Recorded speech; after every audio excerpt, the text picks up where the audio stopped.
Alright mga boss, nanalo natin buyer from Isabela pa. Naunahan din yung ating isang buyer from GMA Cavite. So ito ilalabas na ni Boss Idol Mada.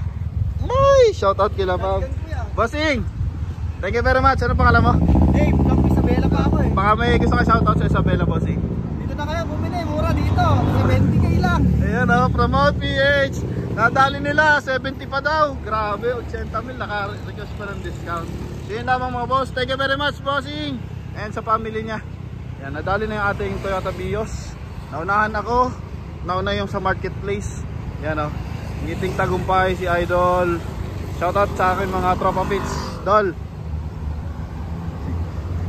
Yung Karens pala mga boss, pinaltaan, Vios ang kinuha pala, hindi pala Karens. So nagkamali tayo sa posting. Akala ko ang kinuha nila is Karens. So kinuha pala nila is yung ating Toyota Vios 2021 na 588,000. So yun lamang mga boss. Thank you very much.